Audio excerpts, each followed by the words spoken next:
people are aroused. I haven't seen people so aroused in a very, very long time. Do not come. Do not come. Hello, everybody. Welcome to the Punch Up Pod with Lila and Pat. Sunday night shit show. What a disaster. Funny that those that Chuck Schumer still just keeps delivering the steaming pile. He's still aroused. He's very, very aroused. He delivereth over and over. How are you? We've had it's been I'm frenetic. I know I asked you how you are. I'm gonna go ahead and tell you how I am.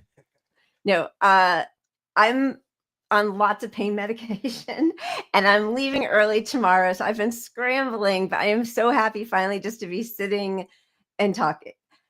Tell me about your day, Pat. Or your I thought you were going to go into your medical stuff. Oh, it's just at our age, that's what we do. We're like, well, first my kidney hurt a little bit. So much, and I've got a thing with my tooth, and I've got the pain medicine, and oh my God, a mess. But I'm okay now, and I'm all packed. So I actually can just sit and enjoy my wine. And yes, Justin, as you are saying, it will mix very well with my antibiotics and my what's the thing that makes you relax? Muscle relaxers. Yes, I guess that's what it is. I'm already clearly my brain's already on whatever the opposite of autopilot is. And so for anyone watching, Lila's being humble here. She was in like couldn't move pain yesterday. She's got a nerve thing, a tooth thing, all bad all at once, everything terrible on earth. Like she should not be doing this show right now, but I appreciate her coming through. You're so you were worried about me, especially as I kept like texting you about what the next med I was on, and my dentist called and he called in a prescription, and now I'm taking this and taking this.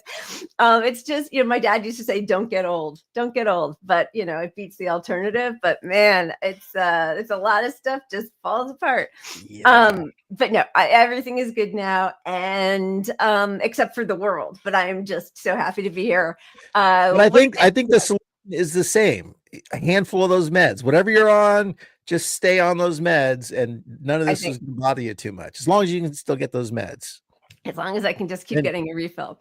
I'm very happy to report that my med of the day is Space Nectar by Moonraker, and it is amazing. Really? Oh, that's so good. It might be my new favorite beer. It's very dank, which means it tastes like marijuana smells. Okay. It's very bitter, but you like sort of weedy tasting. Yes. It kind of makes you feel like you're working for it. Like when I go for massage, I mean, when I went like 5 years ago was the last time, but when it makes you like hurt, you're like, okay, I'm doing something, even though you're just lying there. So like, you're actually working. You're working for it. Sure. Working for your buzz. Thank you all. You guys are all so sweet. I am totally fine. I will be fine. Glad I got my antibiotics and my pain muscle relaxer, and I am ready to go. We're so excited that Kate Willet will be joining us. She had a prior engagement, so she's coming in the second half of the show. So we are gonna start, and whenever she gets here, we will just bring her on in. First, as always, we would like to thank our wonderful pup members, our heroes and sheroes. We're about to have to start a new column. Thanks, guys. We really, really appreciate it. Love you guys so much. And yes, if you would please be so kind as to like and subscribe and smash that notification bell. I will actually be gone for the next week and a half, so we will not have a show on Wednesday or on Sunday, but then we'll be back in a week and a half for our Wednesday show. So I'm sorry, but if anything crazy happens, we have to jump on to address it, which, I mean, if history is any indication, crazy shit is happening every single day. But so, do push that notification bell so that you'll be alerted if we are able to jump on. We would love it. If we ever go live immediately, it means there's like a tsunami coming to your house, and we Yeah. we think we might be able to save somebody. But And one day we want to do this live thing. Yeah, we're Need the only this ones who extra- you would tune to, right? For some like a world-ending catastrophe. Yeah. Clearly.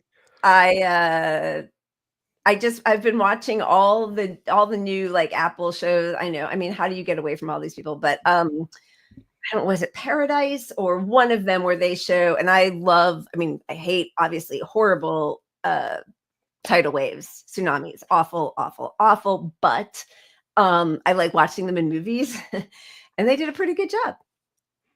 That's a good series. Yeah. If you guys haven't seen it, I would watch it. It's it kind of confronts the billionaire class living in bunkers at the end of the world.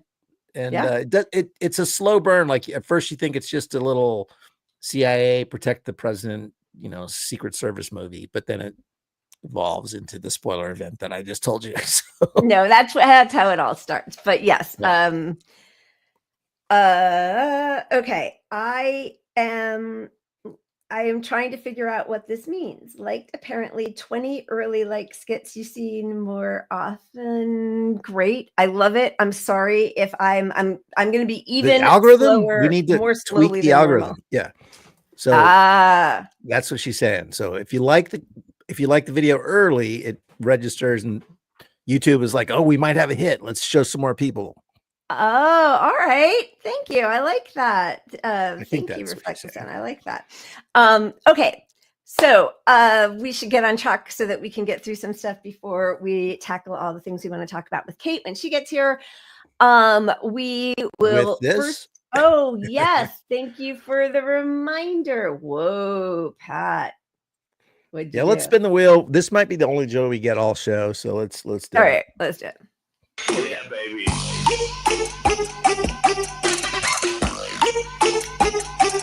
I'm gonna top myself off, but I will quickly do another one right here. Sorry, it takes a second. Close and Yeah, go. baby. Oh boy! All right. Oh, look at that. Oh, you made it. You made it to Pups. Let's see. What do we got for Pups this week? Oh, let's do this one.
Mischief makers.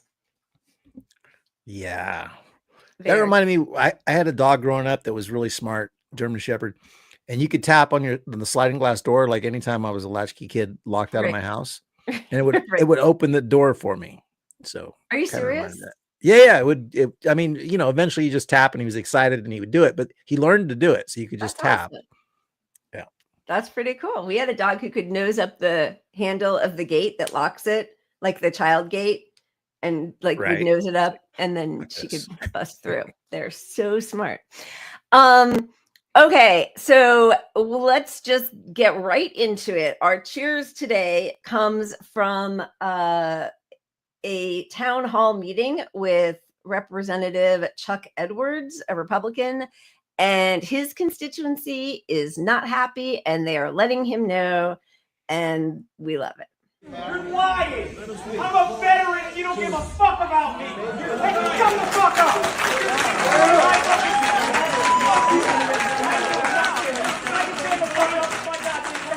You don't get the fucking union to us! You don't get to take away our rights! You don't get to take our health care! Get off of me! You don't get to do this to us!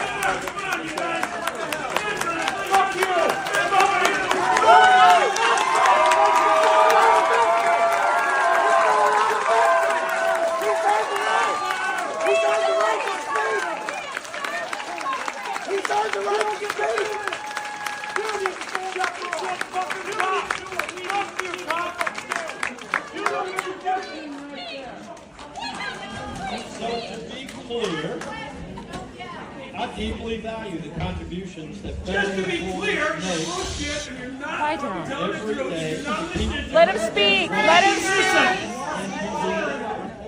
service. For example, folks at the National Weather Service Are fired.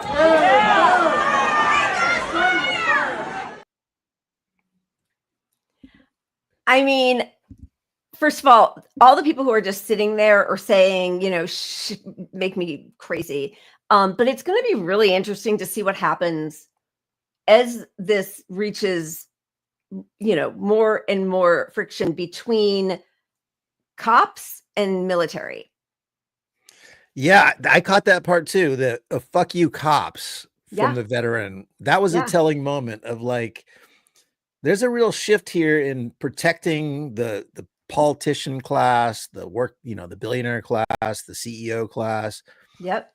And it's hitting Republicans a lot now too. Like they've lost their biggest demographic that they gained last time, which was young people. Yep. And you're gonna lose the veterans, and the veterans. This is a big opportunity for leftists to pick up this void of like, because the Democrats aren't fighting for their benefits either. Yeah, I mean, we're definitely gonna get into all of that.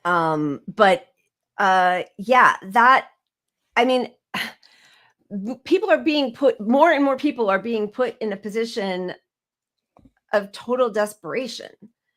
And, we're looking to see what's happening. Malay in Argentina, who's like the pinnacle for Elon Musk of what a politician should be, total austerity, taking people's pensions away. And there are riots in the streets. And, this whole thing, I mean, it is like everything, as we always talk about, is intersectional, right? It's like the billionaire bunkers and the new social contract. Well, it's not a social contract. It's class war. It's just billionaires trying to steal everything from us and our politicians helping them and cops protecting capital. We're really getting to, I think, a boiling point, but I don't know what's going to win first, the cop cities and the crackdowns or the revolution. That's the $1 million question. And when you bring up the social contract, I went back to watching some more CNN and MSNBC, which I haven't done in a while.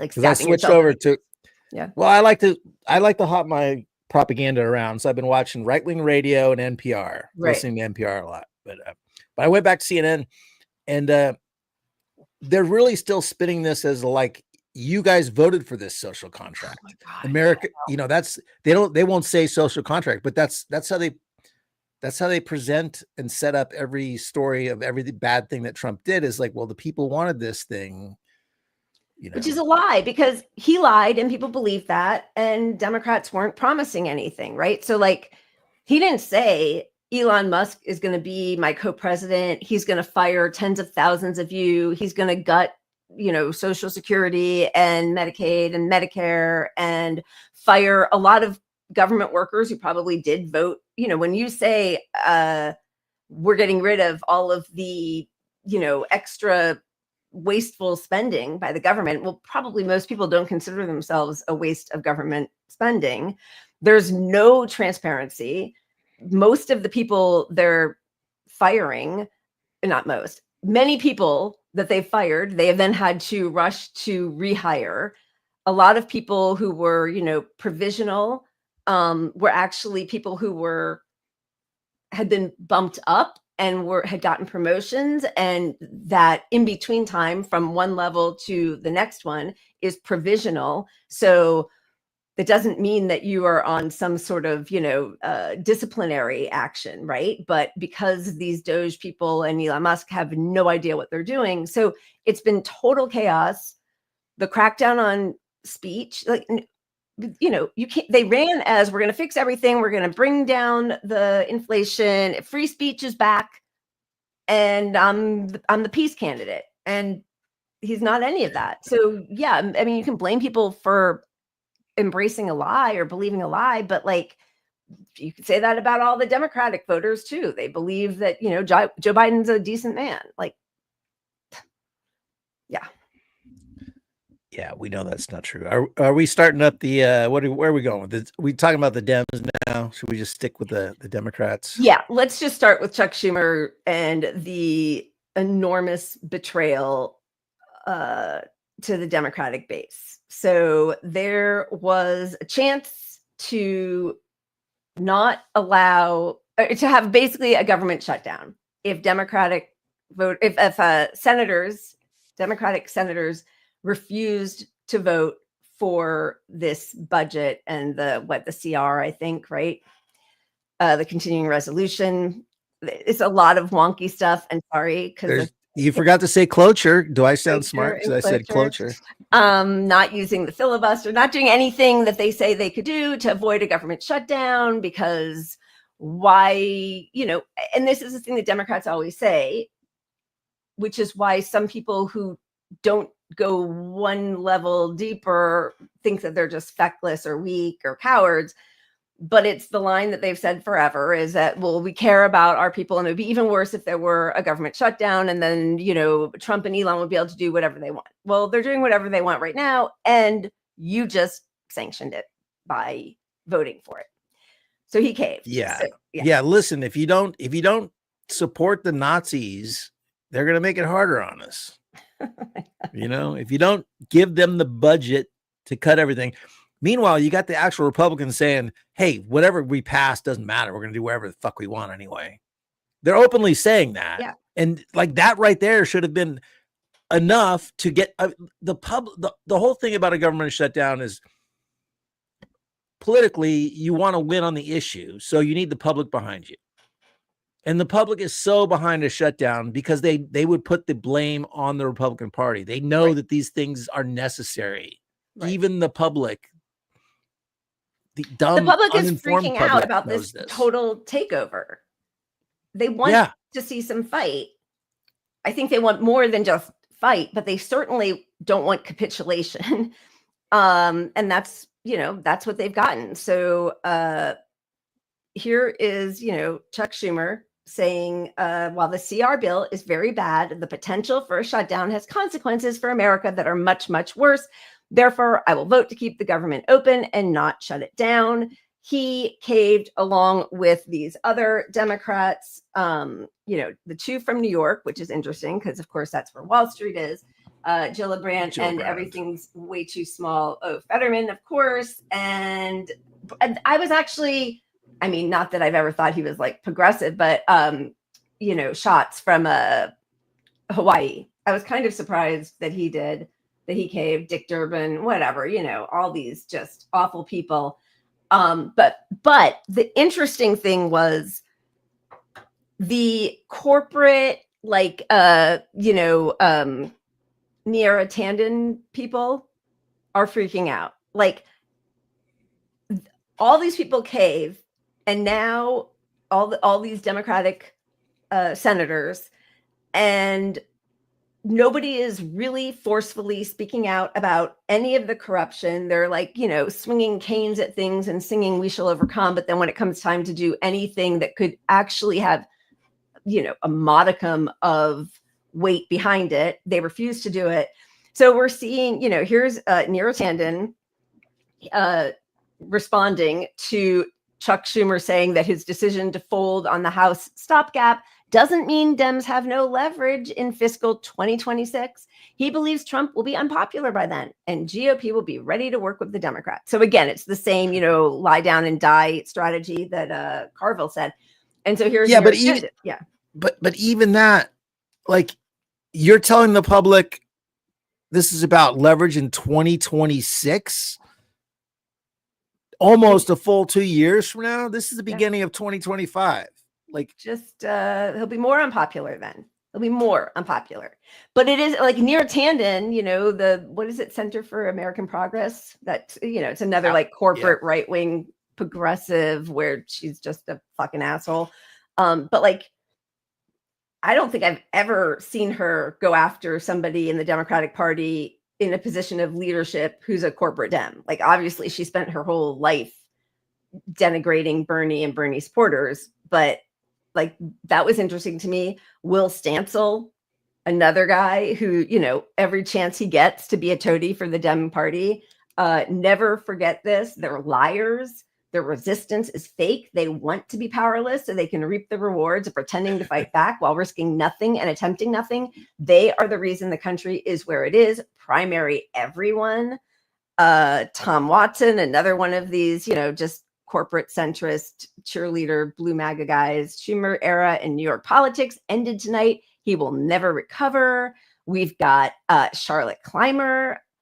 This point, I think there needs to be a boycott of donations to all Senate Democrats until they force Chuck Schumer to step down as leader. Enough is enough. I'll be supporting a primary challenge against Chuck Schumer.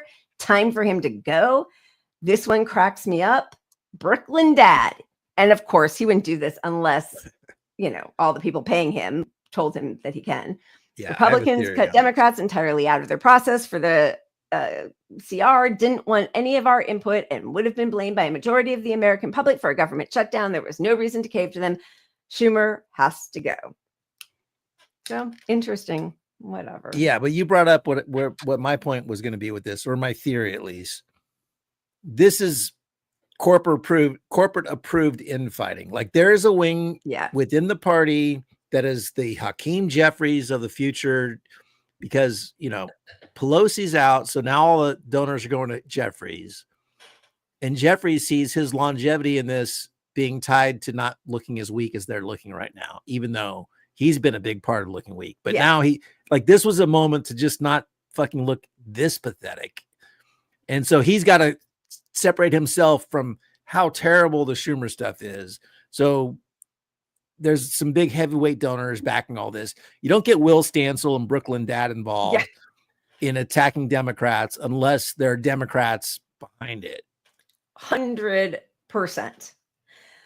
But here's the interesting thing is, so when AOC was putting her hat in the ring to be the head of oversight, she said, disgustingly, that she would no longer support primarying Democrats who were in office, because that's how she rose to her seat in Congress, by ousting sorry guys, my brain, but anyway, Joe Crowley.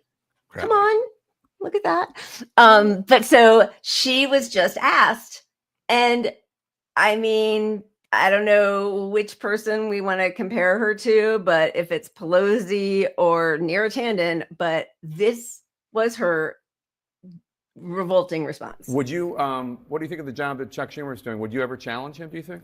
I think that what we need right now is a united Senate Democratic caucus that can stand up for this country and not vote for cloture and not vote for this bill. And I think that the strength that we have is in this moment. Reconciliation and all of these, Republicans do not need Democratic votes for that. They need it for this. And so the strength of our leadership in this moment is going to demonstrate the strength of our caucus. And I cannot urge enough how bad of an idea it is to empower and enable Donald Trump and Elon Musk in this moment. It is dangerous and it is reckless. Well, so that's bring the ruckus. Bring the ruckus. I feel it. We need unity. Every time they call for unity, it's because we're going to fuck you guys over more. We don't need nudity. Unity. We need nudity. We don't need unity. More unity. Yeah.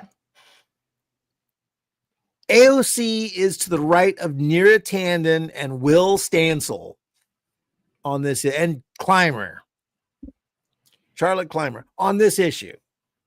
She is more owned than the most owned online fucking paid pundits. Just, I mean, with her, I do feel like, and I'm sorry to say this because but I do feel like it is cowardice. I mean, I think it's like, I wouldn't say that about Chuck Schumer or any of the, real corporate Democrats, but I think there is a possibility that she believed her own sauce a few years ago. And I think that she is scared and was chastised enough publicly and is enough of a careerist that and obviously I don't know what's in her heart, but like I believed her in 2018. So I'm just I'll like recovering my own I will be with you. Yeah. I'll be with you on 2018. Yeah. But now Oh, now she's a fucking asshole. She's sold us just a all out. garbage Yeah. careerist. She's like, hey, 100%. what should I say to people? And it's because she's gonna run in 2028. This is what it's Buttigieg and her are gonna be the top two. I don't know how much more of this I can handle. But I did see that, and I didn't put it up when Reflect the Sun said this about you, did say that Pat was right, but I wasn't fast enough. So I would hate to miss a comment again. 100% Lila is right. But I will tell you that Reflect the Sun said that about you, just a little bit above. So don't feel Well, bad. we're gonna get an AI bot to scrub all the comments and we'll add up the totals. I'm way behind, but that's all right. Appreciate it. Yeah.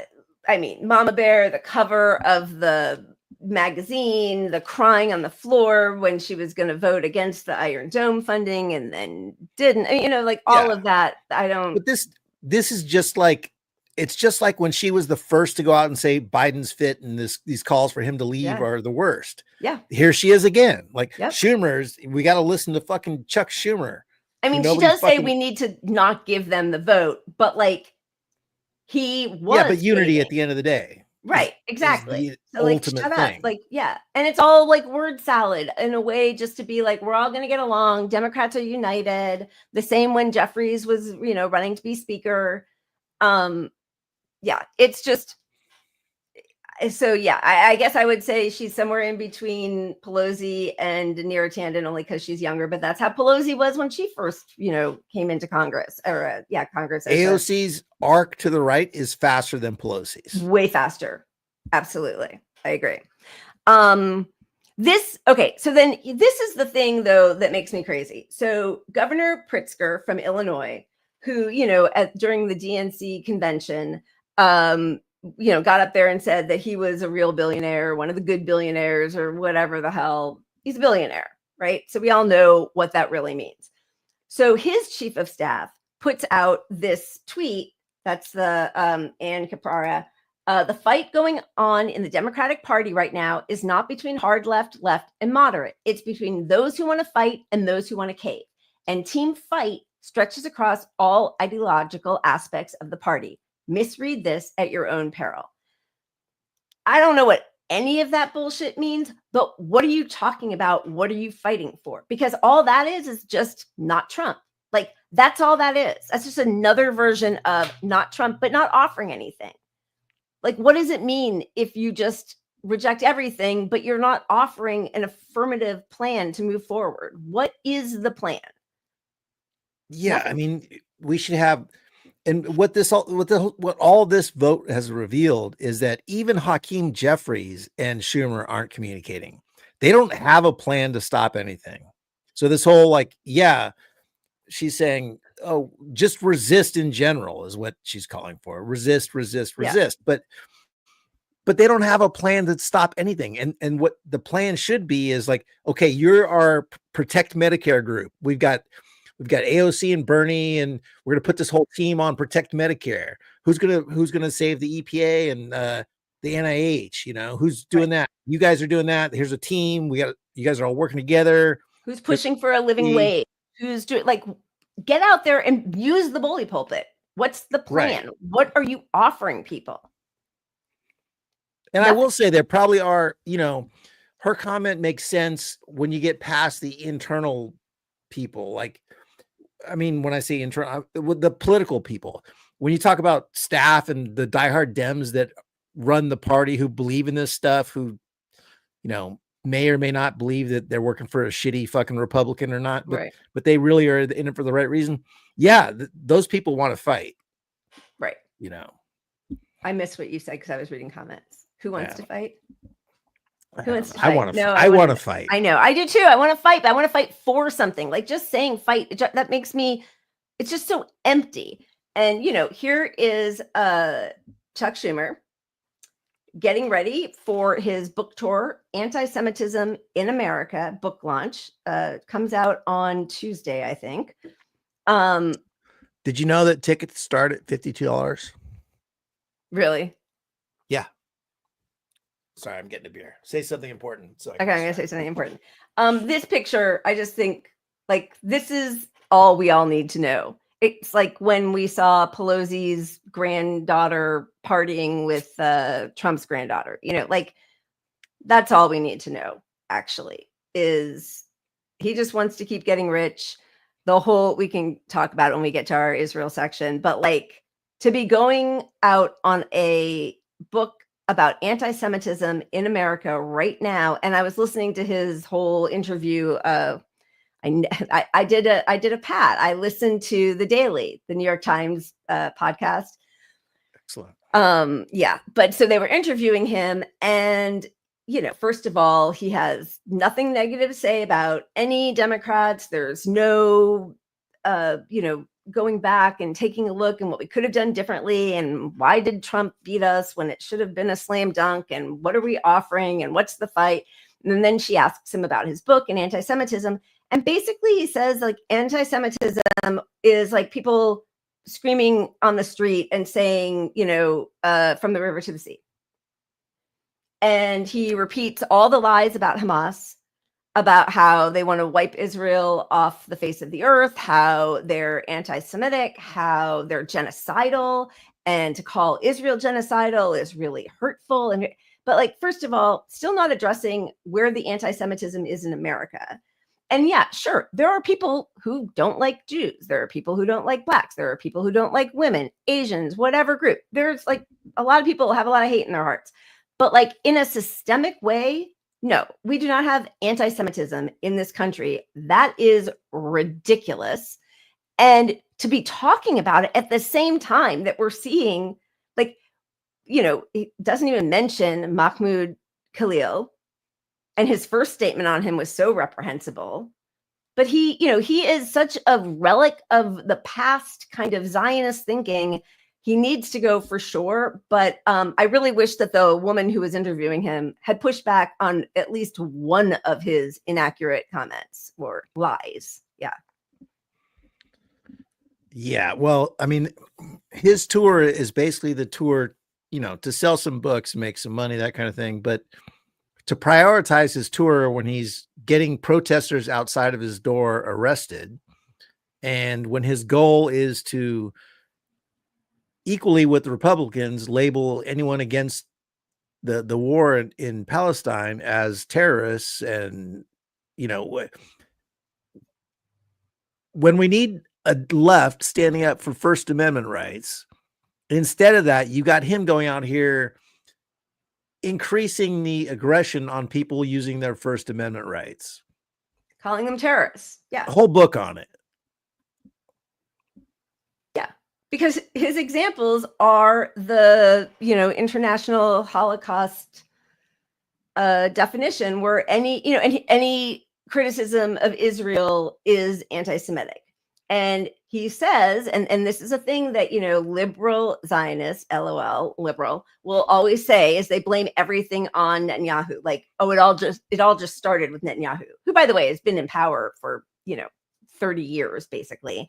And even though he's not popular, there are people much further to the right who are just as popular. And, the last poll I saw, it was in the high 90s of Israelis who think that the genocide against Palestinians is well-deserved. So it's not just, we know it's been an apartheid state, an ethno state. It's been, doing pogroms against Palestinians, stealing their homes, all of this for 8 decades. So to act like it all just started with Netanyahu, but, he's like, oh, well, I do criticize him every once in a while. But he's awful. And but to do this whole tour on the back of the fact that they lost their election because they didn't have the right side of this thing is just really bad optics from a leadership position. It's just one of 20,000 things that make him terrible.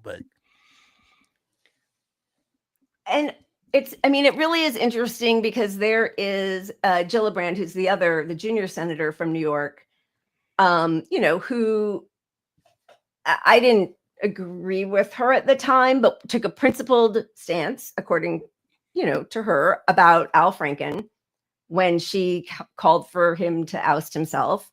And then just last week or 2 weeks ago, when she was asked about Cuomo, Andrew Cuomo, she couldn't bring herself to say a single negative thing about him, and hit the charges against Cuomo are much worse when it comes to sexual harassment and sexual assault. Also, the like 10,000 elderly people he sent to their death by putting COVID patients in assisted living homes, had nothing to say about that, and voted for this CR along with Schumer. So as we've all said many times before, that's where progressives go to die. Yeah. Franklin's actions, they weren't right. He sexually assaulted, but there's a scale of what's appropriate and not, and his was low down there, but very inappropriate, and very inappropriate if you're a politician as well. Right. I'm fine with him getting outed. I'm fine with her outing him. Right. But Cuomo is so clearly fucking a piece of shit on a corruption level, on a misogynist level, on a COVID level. Everything this guy has done is awful. Yeah. Like it's just to let that stuff go in her position just exposes her and every Democrat's hypocrisy. It's just like, if it benefits you, it's all transactional, just like Donald Trump's bullshit. Yep. Yeah. Don't ever stick your neck out and throw everybody under the bus. Thanks, Macarius. Cheers to you. Cheers. Cheers. The other part of this that came out this week was this article that, I mean, the machinations that must be going on in the Democratic Party to try to redeem Kamala Harris in some small way. So they have this piece in The Hill where it comes out, and they're blaming Biden on this, that he told her before she was going for her first interview to make sure that she stood beside him and did not have any criticisms of Biden's term as president. So how no daylight from Biden crippled the Harris presidential campaign. In this article, whether she won or lost the election, he thought, she would only harm him by publicly distancing herself from him, especially during a debate that would be watched by millions of Americans. To the extent that she wanted to forge her own path, Biden had no interest in giving her room to do so. He needed just 3 words to convey how much all of that mattered to him. No daylight, kid, Biden said. Her rallies and convention speech had not answered the question of why she was running for president or how her vision of the country would deliver for voters, other than having been next in line. She was running out of major moments to explain a vision to a broad audience. Her September 10th debate with Trump would offer another opportunity, perhaps a last chance before voters cast early ballots, to establish that key part of her narrative. But the day of the debate, Biden called to give Harris an unusual kind of pep talk and another reminder about the loyalty he demanded. Give me a break. No longer able to defend his own record, he expected Harris to protect his legacy. I don't understand how anybody thinks this article protects her or gives her an excuse. I don't even know or believe that any of it happened. I was going to say, I don't believe any of it. I mean, and who cares? Like, you could put me there right now and I would tell you what I want to do. Like, what did she want? What was her ideology? What space would she have made? Does anybody know? Bullshit. But look, by the time she was in there, she could have done whatever the fuck she wanted. Like, she didn't need his approval for anything. The whole party was behind her. She was the last fucking Hail Mary on saving the party. Or this idea that somehow Biden had an effect on her not being herself. Every time she spoke on her own and we saw her personality and whatever, it was awful. So like, she made a choice to just not say nothing. The consultants didn't want her to veer off on any positions. She didn't want to either because she has no fucking moral She compass had as whatsoever. many tech bro billionaires behind her as Trump does. She just didn't have Elon Musk. But like, and she co-signed all of the things that he did as Yeah. president. So like, it's not the no dialogue is true. and also it is true. And like, you're running to be, I mean, I hate saying this because it's so pathetic now, but like the leader of the free world, if you don't have the courage, the spine to speak out against your handlers, Biden's handlers, sundowning, blithering old man who can't find his way off a stage, then you know what? That's enough. You're done. You don't have what it takes. Like, you definitely cannot be the leader of the United States. Particularly when you didn't have to go through a primary. It's yours. Yeah. It's yours. Just fucking have your opinion. It's pathetic. And this just makes her even more pathetic. Like, all of it is just more pathetic. She's going to blame him. Any read, yes. All right. There were a couple more before we spin, but there were a couple of more DNC things that I thought were sort of interesting. This, I don't know. Do we really need to see another moron? This was like a former advisor to Biden who basically says we just need to play dead. James Carville was right.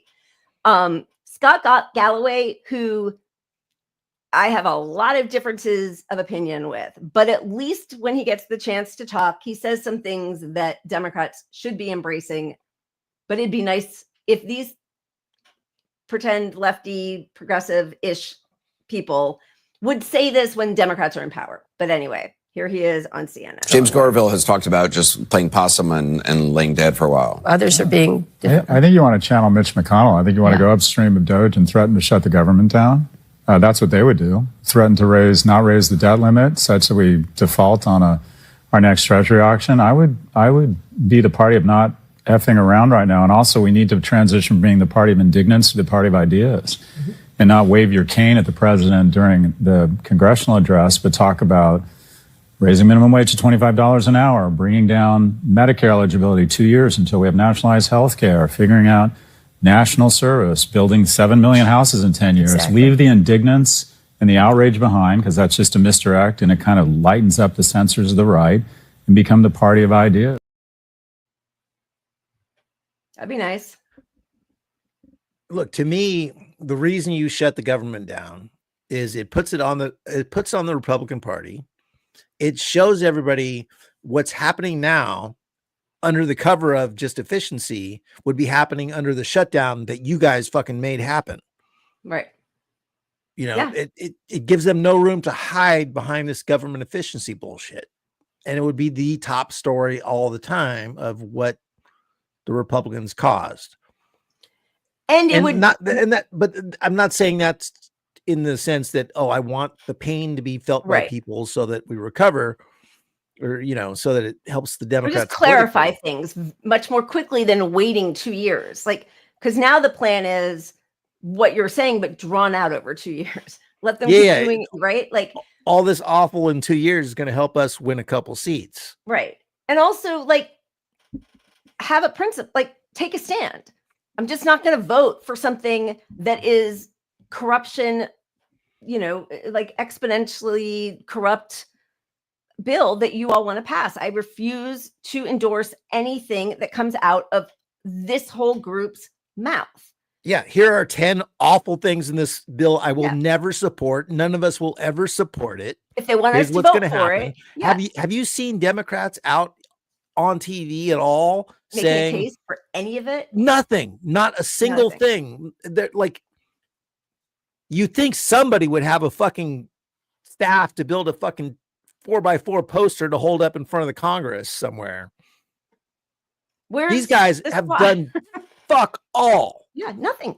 Use your moment. Like, we see the whole world burning down. You say you believe in these things and you're not even using it now. Like, use your leverage. Hey, we will vote for it if you put in a $30 minimum wage, or start with 35 so they can peel it back to 30. Or if we, as you know, Galloway said, like, keep reducing the Medicare age so that in 5 years, we cover the whole country or whatever it is, but say something.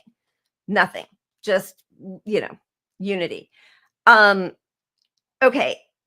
Before we spin, is there anything else you want to talk about? Because we will then spin, and I think Kate might be here in the next 15 to 20 minutes. So I just want to make sure we get through stuff that we definitely want to get to. All right, the important stuff, Buttigieg 2028. Never mind. Ugh, He's not gonna. He's Lord. fucking.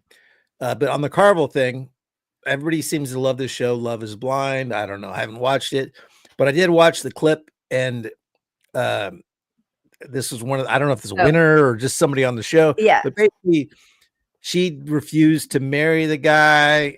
I guess they get married at the end.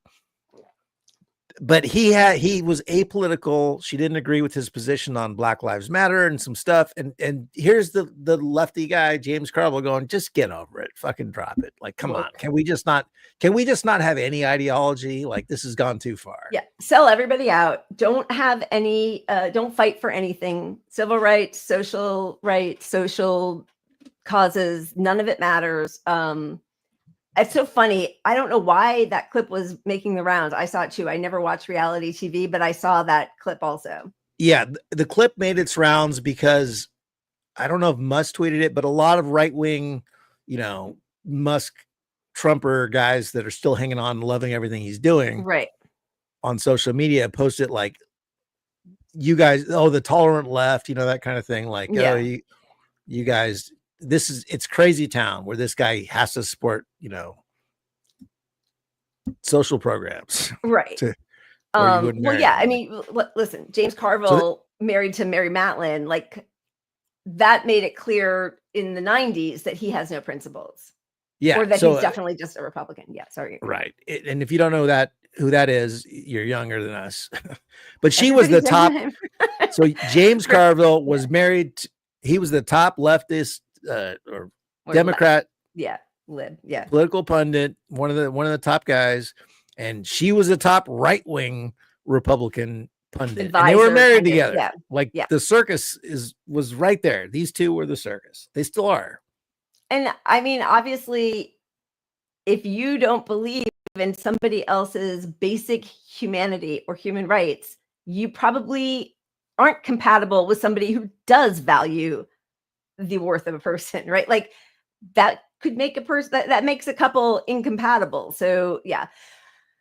I mean, they've all I think, if people couldn't see it before, which I think obviously most of us did, but this has really, the thing that Trump has done successfully, besides really speed up the destruction of our country and everything, is reveal how complicit Democrats are, how bankrupt their ideology is, how much they are in a cult. And if you point out how similar Biden is to Trump, they do not want to hear it. If you point out that Barack Obama set the stage for a lot of what's happening with the deportations and the, using the Espionage Act to, look at that. My brain just the synapses just went off. It distracted and look, Kaz, by criminalizing whistleblowers, that was under Obama. I mean, droning people, that was Obama. And then, Clinton before him, deregulation and, the crime bill. But I think if at this point, people still can't see, oh, wow, oh, you're talking, and I can't see, I don't have my readers on, and you're muted. Sorry, I would have told you. I wasn't trying to speak over you. Go ahead. No, but all the cop cities, that's such a bipartisan project. And these are the people that are the Nazi enablers that are going to go after us for our free speech. They're going to help, we got all the deportations happening, which Obama spearheaded. Deporter in chief. Obviously. Absolutely. I mean, do you remember when they were showing in what's his name? Trump's first regime, when people were so upset, and AOC Pelosi was down in her all white outfit crying outside of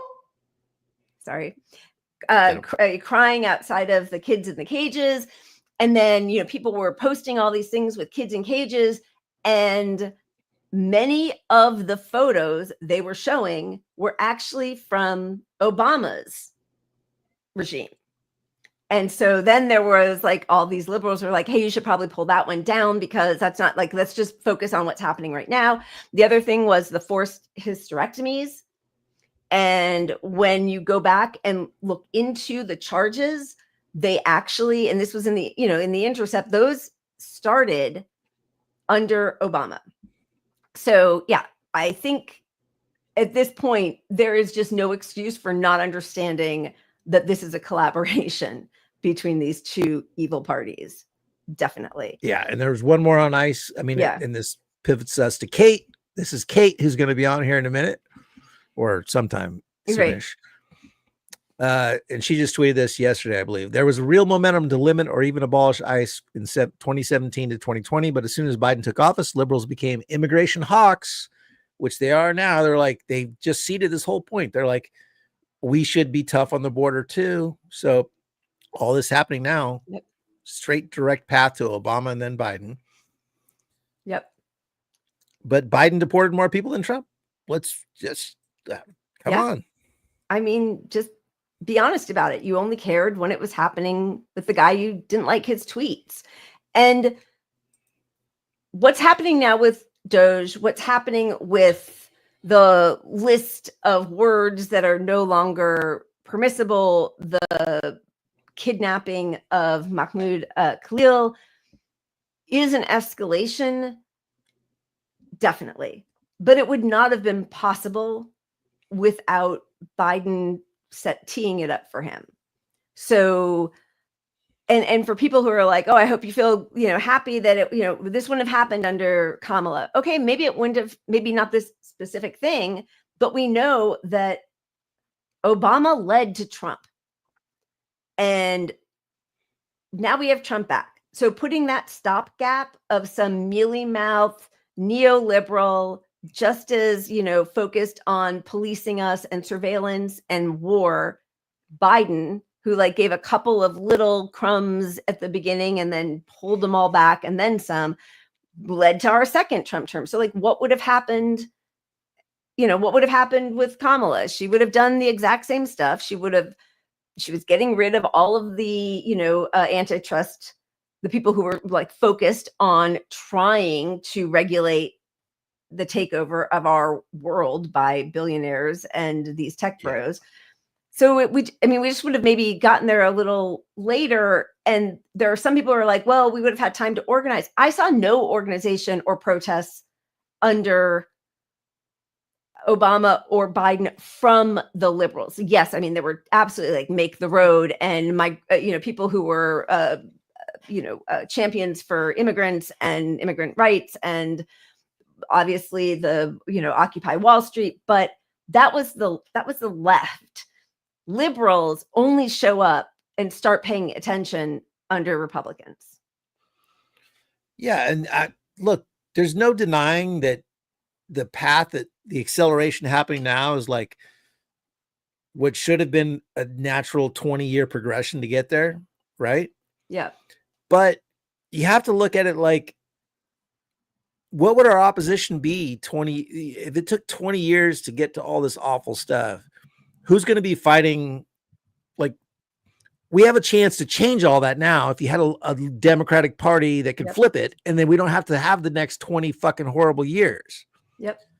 So also, if I hate to be such an accelerationist, but if this was inevitable, I would rather fight it now and let's see what we can do. And if it means the implosion of the Democratic Party, so be it. That probably has to be part of this. But the public realizing our power isn't in the Democratic Party has to happen now. I think so too, because, listen, we already have gotten beyond the 1.5 that we were supposed to be pushing back for climate change, climate disaster. And we had Democrats funding, arming, running cover for a genocide. So we're already in dystopia, that we're already there. And right. And if you wait 20 years for the climate, for example, what does that do for us? We can't wait 20 years for any of this shit. No. Should we spin and then move on? Should we what do you think? Sure. Sure. Okay, here we go. Yeah, baby.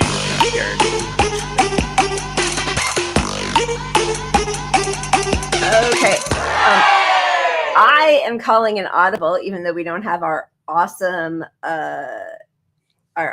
little GIF that we had before. But I'm going to call an audible and fill up my cup while you find a timeline lens. Okay, let's look at some art made on a plane, which I appreciated. Okay. We're gonna go wholesome. Sorry, Wholesome. folks. Wholesome night. Cuando pone perla en el collar, te pipián, diferentes ya no son perla uno. Cuando los cubitos de hielo ya no se guarda hielo, se congela uno. Cuando es de noche en el cielo y se vuelve de día, ya todo eso cambió. Cuando el caballo entra a Troya, tú te confías de ardió. Uno, yo soy muy mía.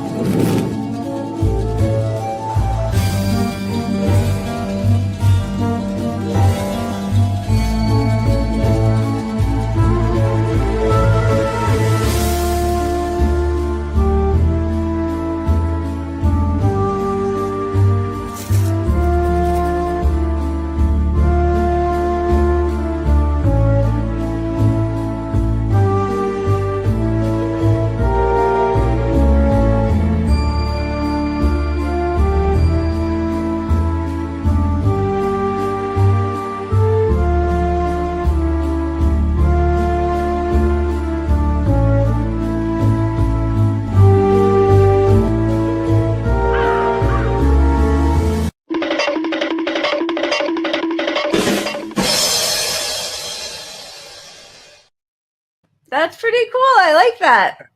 That's way better than how I'm going to spend my time on the plane. Watching reruns of Cheers and playing my silly Cube Master game. Of course you are. Yeah. That was nice. I like it. All right. Let's should we just I don't know. Do we do Israel or COVID? I know. Well, I just don't know because obviously Kate doesn't know exactly when she's going to be done. So maybe we just do. We could do a little Doge still. Sure. Yeah. Let's get through some of the truly gross things that Democrats should be fighting against. Yeah. Do you want to start it or do you need me to? I mean, we could start with where to go on Doge. Let's start with 1,300 employees. Department of Education fires 1,300 workers, gutting its staff, which is a long-term Republican project, which again has been helped along, but by Democrats trying to privatize education and start all this charter stuff, waiting for Superman and all that BS under Obama. But anyway, this is disgusting, of course. And you move on to the Postal Service. Thanks. 10,000 jobs. 10,000 jobs. Biden had 4 years to appoint people to the board who would get rid of DeJoy, because we've known DeJoy's plan since the first regime of Trump. Biden did jack shit to do anything to address this. So here we are, the U.S. postal system planning to eliminate 10,000 jobs in the next 30 days. So they're just going to privatize everything. That's the whole point. And that is, and again, it's not going to be initially privatized. It's going to be, look at how inefficient first they cut the 10,000 jobs and then they go, look, this thing is a mess. Let's bring in someone who can run it like a business and prioritize things. But your packages and letters are not a business. It's a perk for paying your fucking taxes. And, sorry, MMT folks, but that's what it is. It's a thing that you get, like your roads work. You can deliver mail. You can, you have power to your house. That's a right, basically, as long as you can pay your bill. Yeah. And they're not going to, again, rain, snow, whatever, blizzards, wherever you are, the postal service has to come to your mailbox. That is not the case for UPS and FedEx and all of these other places. And this is another issue that's going to hit Republicans harder, I think, in general, because you got more space, the Midwest, a lot of Republican states don't have the populations as close together. Yep. The population density isn't the same. So if they ever get to where they actually outsource this stuff to a private company, they're going to charge more money for all those people for all their shit. And me living in a big city, it's not going to be as much because it's a big city. That's just. And if you're wealthy, it doesn't really matter because you'll just pay extra for the last mile or whatever it is, right? Right. And yeah, they want to eliminate. I will say one thing: they want to eliminate mail-in voting. I do think that California does voting really well. Like mail-in voting, everybody is just automatic. I think automatically you can do mail-in voting. They track it. They're like, your ballot should be arriving in the next day or two. And then did you receive your ballot? You get like texts, you get emails. Then once you've sent it in, we've received your ballot. Once they've counted it. Now, of course, you still don't get a receipt like, and we see that you voted for, but like, that's pretty good. It works fine. Like It's amazing. It's amazing for everything except for the Democratic primaries, where they will switch your registration so you cannot vote, which I experienced several times. Yeah, same. Okay. What else is Doge doing? The EPA, because who needs clean water? Just the air. EPA. The EPA head announces sweeping actions to revoke Biden-era rules on power plants, climate, and electric vehicles.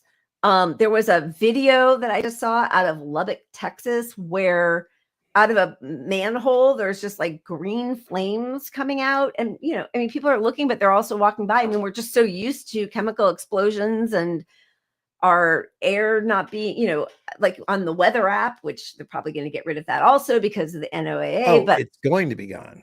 Yeah. But like, there's an air quality on your weather app, which in LA is always bad.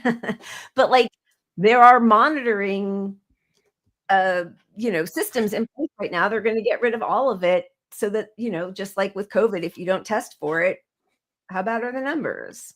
And I think what a lot of the public doesn't understand is that, you think, okay, well, I don't need the government to tell me that stuff. I got this weather thing I use. Well, everything, whatever app you're talking about, and whatever service, not just the weather, those free things, they all get their sources from government shit. Yep. Like government funded organizations, public stuff provides the COVID data, provides the weather service, provides the tsunami warnings. Yep.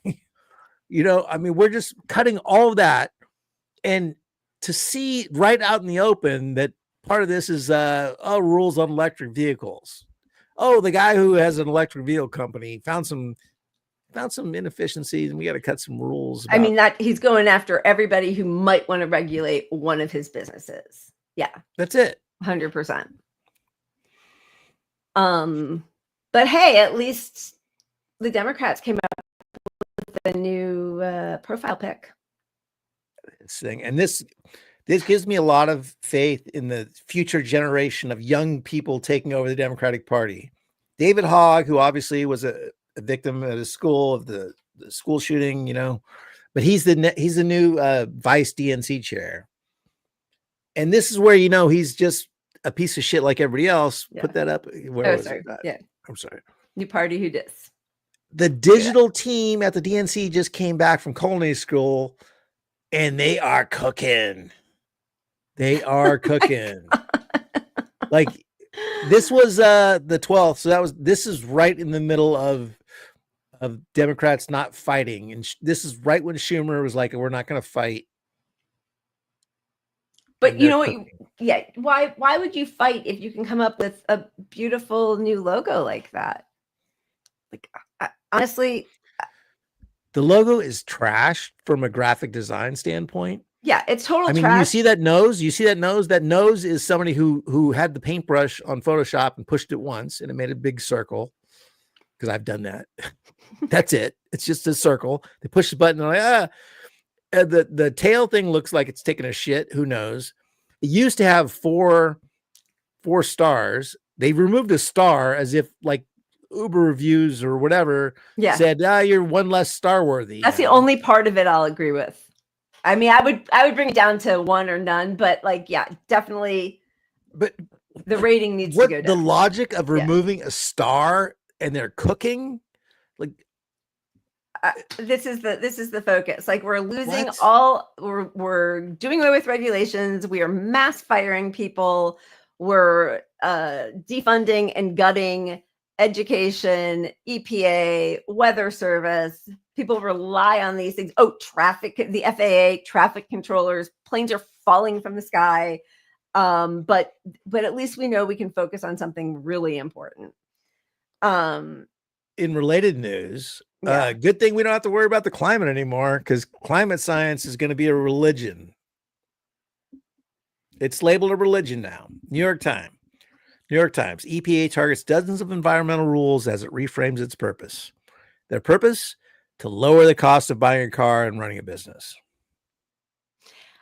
You're the EPA. A functioning protect society. Us from cars. Yeah. Protect us from cars. There are some things that should not be permitted to happen.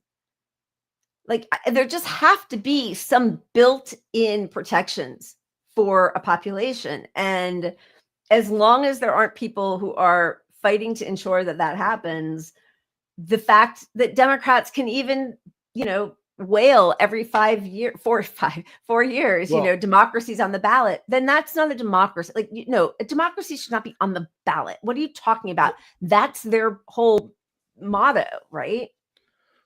Yeah, but the reality is all these things are illegal. It is illegal.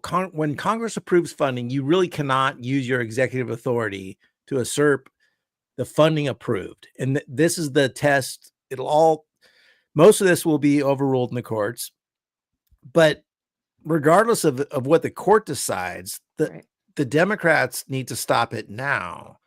And the Democrats stopping it now escalates the fight in the courts. And that correlation, it's not accidental. Courts don't, you need to put the pressure on the courts to make this thing decided now, instead of just letting the courts sit on it for a year and hear the case. And then. Yeah. And a lot of these courts are run by judges who in Trump's first administration, Chuck Schumer said, well, we're just going to approve all of your federal judges. We need to go home for vacation. So, but yes, people should be speaking out about this now. They should be trying to shut down every single proposal from Republicans. Why did all senators vote to confirm Marco Rubio? Right? How did any of his appointments make it through so easily without any real adversarial outcry? And Democratic leaders need to act like activists, because these things matter, and they're acting like, well, all that we have are the elections. So 2 years from now is all that matters, not the effects of all the policies you people are going to feel. Yeah. It just matters what happens in 2 years for the midterms. I mean, that is and this is something that, normie Dems will talk about all the time, that, it's democracy because I vote in every election. That's not democracy. That's like the least you can do. And honestly, often it's more harmful than not, because I know the way some of these people vote like that. But that is a piece of fiction that has been so reinforced in this country to make people think that their little "I voted" sticker means that we have a democracy, and not the reality of the money in politics, the corruption in politics, and the bipartisan collaboration to deregulate everything and steal all of our resources while killing us quickly. You know what? We need to start making "I voted and all I got was this lousy," sticker. T-shirts, but T-shirt, like "I voted and all I got was Democrats that fucking approved the Nazis," or, I don't know where you go with it, but voting isn't our solution. Doesn't mean we're telling you to vote Republican, but if you think voting solves this, you are so fucking wrong. And look what's right in front of us. You know, that's yeah. how we need to approach our centristy normie Dem friends. Yeah. Although, you know, it just won't matter because then they'll get to the voting booth and then be like, well, I can't let Trump win. I got to go for the guy who does everything Trump does, but has nicer tweets.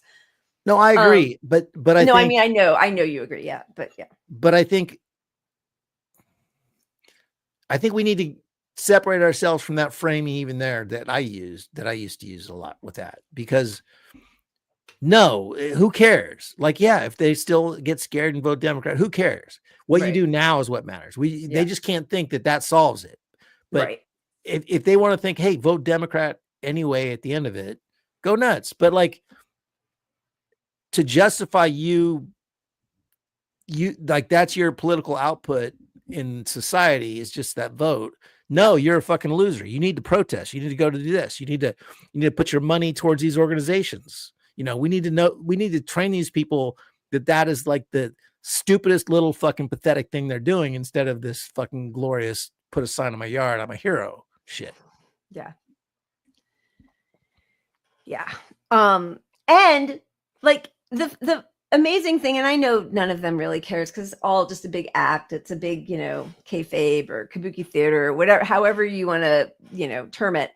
But, you know, there's Trump talking about Schumer and calling him a Palestinian, first of all, as if that's a dig. And second, as if Schumer doesn't agree with everything that Trump is talking about, right? So like, even when they do bend over backwards or forwards to, you know, accommodate their friends across the aisle, they still end up being the butt of their, you know, the target of their ire. Like, they're just paid to lose. That's the whole deal. They're paid to lose. So here's Trump. It's go ahead. No, but truth is so far gone. That's all. It's just ridiculous that, you know, Schumer is Palestinian, who's literally running around with a everything is anti-Semitic book right now. He's a Palestinian to the Republicans, and Nancy Pelosi and Gavin Newsom are communists. Oh my God. Oh my God. And they know it. I mean, that's why the thing of like, when, you know, the Neurotannins and the Pod Day Boys and all those people lambasted Bernie for talking about the, you know, reading levels and medical breakthroughs in Cuba. And, you know, they were like, oh, who would ever talk nicely about Fidel Castro? And, you know, he's a dictator or was a dictator. And, you know, he's such a commie. And they're going to say all of that anyway. They're too ill-informed to know. So all your job is to, even if you're going to lose, fight for the thing that's right. You fight against the fascism, you fight against the lies, and you fight for the policies that we all need. No matter what, you're never going to appease them. It's never going to be enough. They were saying Bernie's not a real Democrat when he's now, and again, I understand. I know none of us is looking to Bernie to save anything, but it is instructive to see that wherever he goes, he is getting enormous crowds because people are hungry for the policies that corporate Democrats lied about and said were unpopular. It was the reason that Democrats always lose, and he's not a real Democrat. And meanwhile, he at least was never a fucking Republican like Hillary and Liz Warren and all of those shitbags. Yeah, and you even have Tim Walz going around the country getting big crowds now. And why is he doing it? Because he sort of fake pretends to be Bernie. He's actually been good for Minnesota in general. I mean, as a Democrat goes. I mean, he's like, he's 20% Bernie, maybe 30%, maybe whatever, 50% even if you want to give him that. But he's not for Medicare for all. Still, he's not. He won't say Medicare for all. He won't use the word. So like, although wait, I do have to say, just so that nobody calls this fake news, and it might be a lie, but he did go on, because we showed this clip. Maybe you weren't paying attention. Last week, he was on some either Sunday morning show or whatever, saying, when we come back in power, people aren't going to be wanting to hear us tinker around the edges, they're going to want Medicare for all. He said that. Now, I agree with you. He's never Did he fought for say it, that but word? He did. You're he did. right. We showed it. But I just don't want, like, don't bring me down with yes. you. No, I'm kidding. I'm joking. I'm totally joking. But he's not a Bernie, and No. he's not there. But my point, regardless of where he is on all these actual issues, Yeah. he's at least pretending to, and he's done some of the stuff for state, but he's just got a lefty sort of message of like, we had accomplished something. It's the opposite of Kamala. He's like, this is why we lost. These are the things we did fucked up. We didn't go everywhere, and if people had told us we sucked, huge crowd for the fucking no-name VP, because everybody liked him more because he supported what the public wanted more. He was the only good thing Kamala ever did to her campaign ever, and he got silenced. So like, here's a huge crowd for her. Let's see Kamala try to fucking buy a coffee at the store on the corner. Nobody gives a fuck. Yeah. No, you're right. Yeah, it's just a depressing state of affairs. Okay, I think we just need to show something. I need to refill. Do we move on to COVID or Israel? Just because I'm not sure, and I should probably check and see if she's written us, Kate, but should we show something fun? Everybody toke up, have some weed, refill your drink. We're going to show a quick video. I have to take my muscle relaxer, some Advil, and my antibiotic. And okay, well, I have to use the bathroom. So you have a minute 36 of this clip. This timeline. We're gonna stay with the art. And if I'm not back in time, it's because I'm washing my hands because I'm a very, very I appreciate that. You're welcome. Cuando pone perla en el collar, que pipián diferentes ya no son perla uno. Cuando los cubitos de hielo ya no se guarda hielo, se congela uno. Cuando es de noche en el cielo y se puede creer día ya todo eso cambió. Cuando el caballo entra a Troya, tú te confías de ardió. Uno, yo soy muy mía.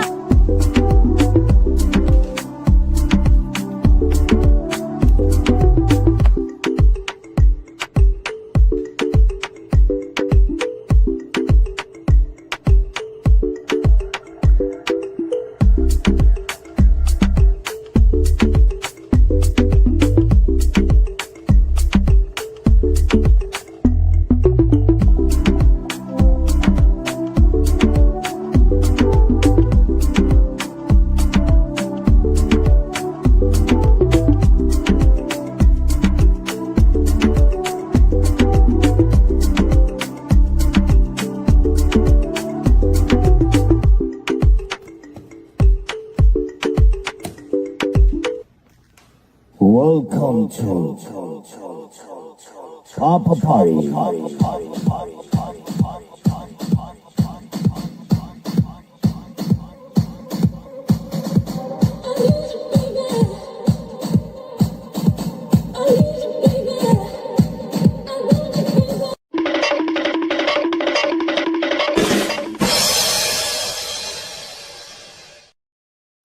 Nice job with the hand washing. We all approve.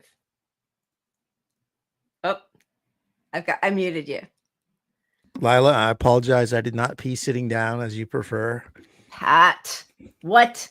Jen, I'm actually coming down to Orlando. I don't know how close that is to you. My kids are having their college baseball spring break tournament, and I'm headed down. I get to squish them and hug them. I can't wait.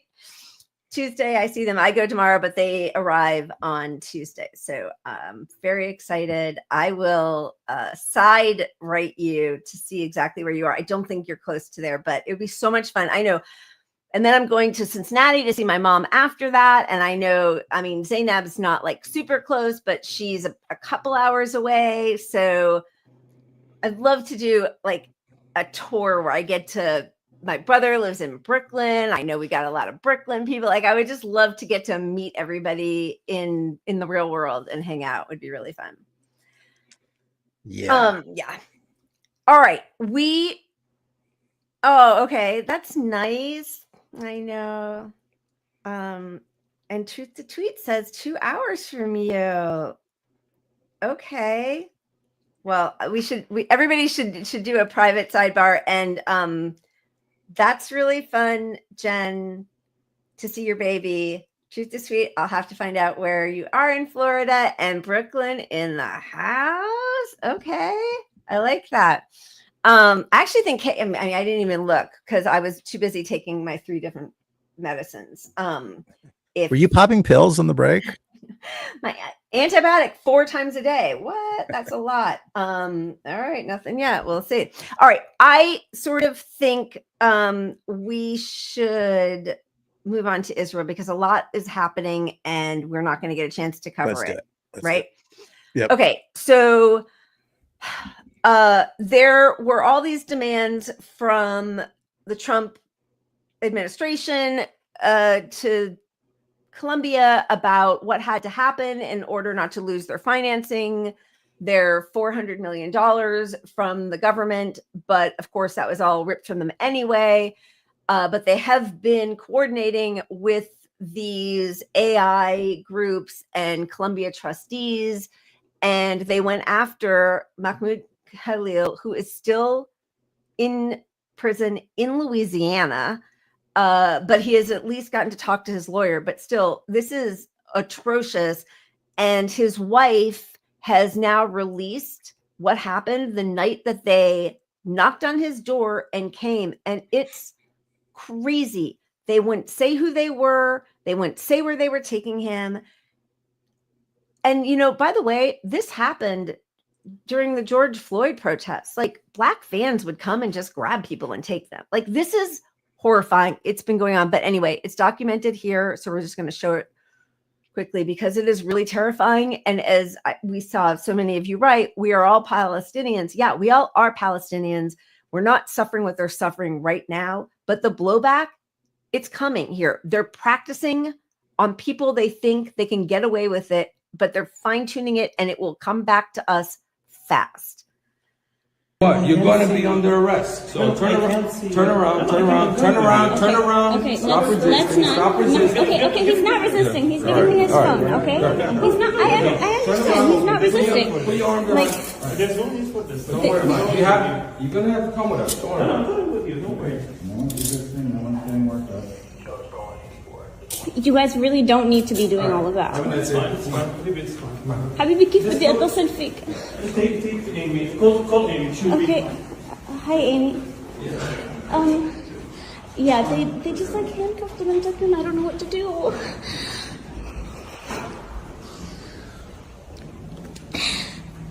Okay. Then what should I do? I don't know.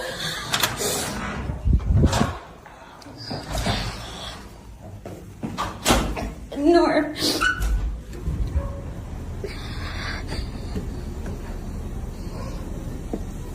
Let me ask. Can we get a name, please? Of can we get your name? I understand the lawyer is asking for your name. Go over there. No, we don't give our name. The lawyer's asking for your name. He's saying they don't give their names. Oh, yeah, that's right. They'll be taken to immigration custody at 26 Federal Plaza. I'm sorry. Can you repeat that? They'll be taken to immigration custody at 26 Federal Plaza.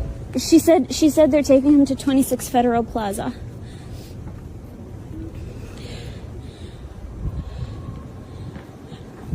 Can you please specify what agency is taking him, please?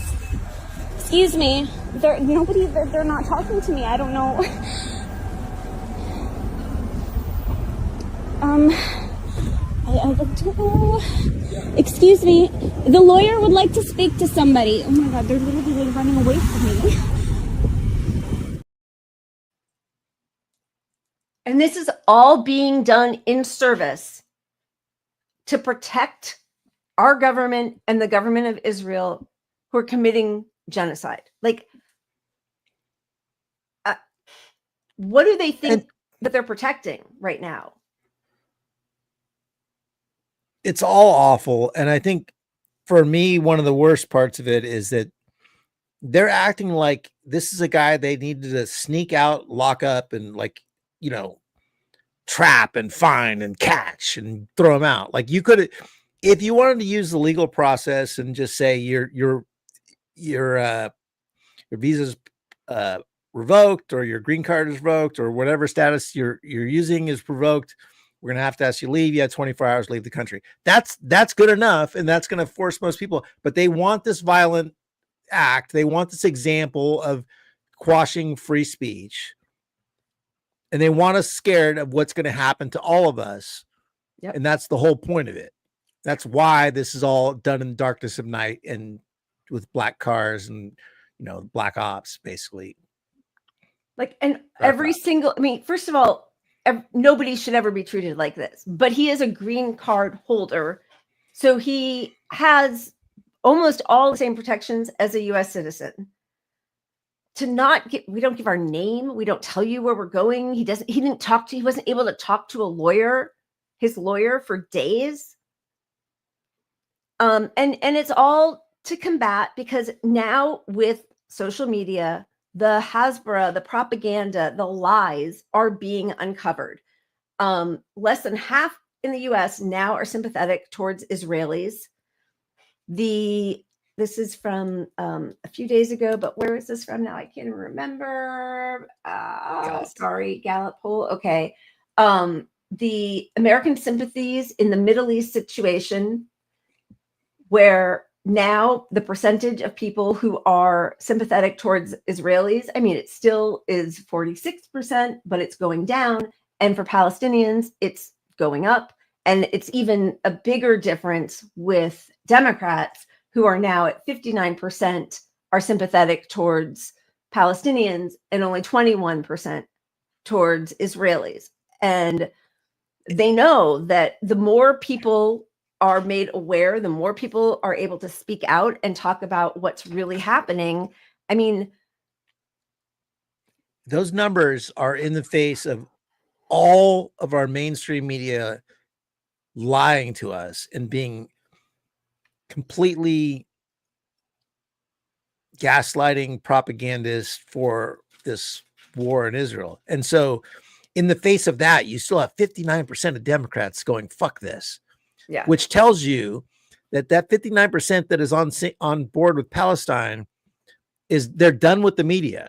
Because they've already rejected what the media is telling them on Palestine, which is also bleeds over in all these other areas of, I don't trust Democrats at all, which is why the Democrats are also at their all-time low.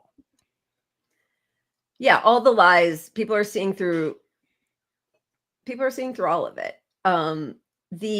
The other thing that happened, which I don't watch mainstream media or corporate media, but I do see like clips and headlines, so I'm aware at least of what's taking hold.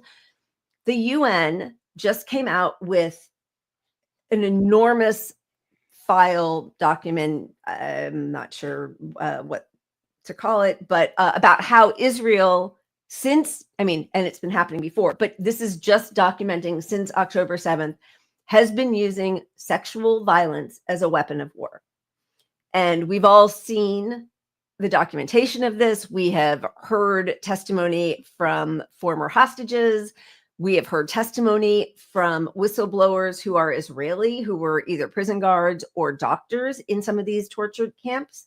But now the UN has put together a document to reveal all of the data that they've collected, and it's been complete silence. But the lies that were told on October 7th about Palestinians and Hamas using rape as a weapon of war that have been completely discredited are still repeated. It is really like Nora Arakat is so good about talking about the media and the way it has framed Palestinians as subhuman and deserving of all of the death and violence and torture. But it's horrifying to see that in the face, even now, of us all seeing daily examples of the truth of what's happening, the media and the people in power are just sort of blithely carrying on with their lies. And then when you tell the truth, you have unmarked cars and random people stealing you and taking you hostage in the middle of the night. Yeah, and if they can extradite him, they can extradite us. Yeah. It's And- not like, oh, I don't have my ID. Well, I don't know. We'll put you in. You'll be in Guantanamo in 2 weeks, and then whatever. Yep. Yeah. So this is the testimony from one of the investigators at the UN about what they have, all of the examples and all of the investigations that they've done over the past year and a half. This morning we published a report titled More Than a Human Can Bear, dealing with Israel's systematic use of sexual, reproductive and other forms of gender-based violence since 7 October 2023. Our report finds that Israel has increasingly employed sexual, reproductive and other forms of gender-based violence against Palestinians as part of a broader effort to undermine their right to self-determination. It also concludes that Israel has carried out genocidal acts through the systematic destruction of sexual and reproductive healthcare facilities. The report documents a broad range of violations perpetrated against Palestinian women, men, girls and boys across the occupied Palestinian territory since 7 October 2023 that constitutes a major element in the ill treatment of Palestinians and are part of the unlawful occupation and persecution of Palestinians as a group. The frequency, prevalence and severity of sexual and gender-based crimes perpetrated across the occupied Palestinian territory leads the Commission to conclude that sexual and gender-based violence is increasingly used as a method of war by Israel to destabilise, dominate, oppress and destroy the Palestinian people. The Commission documented a pattern of sexual violence, including cases of rape and other forms of sexual violence, torture and other inhumane acts that amount to war crimes and crimes against humanity. We deal at some length in the report at the stripping and the physical and psychological abuse of men and boys. The report deals very much with sexual violence against women, but in this situation, it's also sexual violence against men and boys. And we heard evidence, you would have heard it if you were looking at our hearings during the last 2 days, where men and boys were forced to strip wholly or almost wholly, that is down to underpants, and then were kept in that condition, often having to sit on stones on the ground in the cold in winter for up to 3 days. Now, this is physical abuse, but it's also psychological abuse. It's designed to humiliate.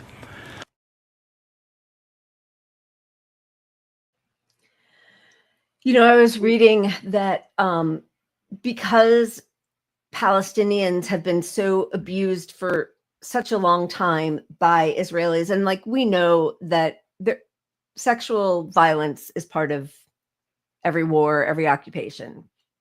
And for those of us who have seen that documentary Tantura, you know, these older Israeli occupiers are talking about decimating this village and how, you know, some of the soldiers would just rape these 14-year-olds. And that happened, you know, in the 40s and 50s.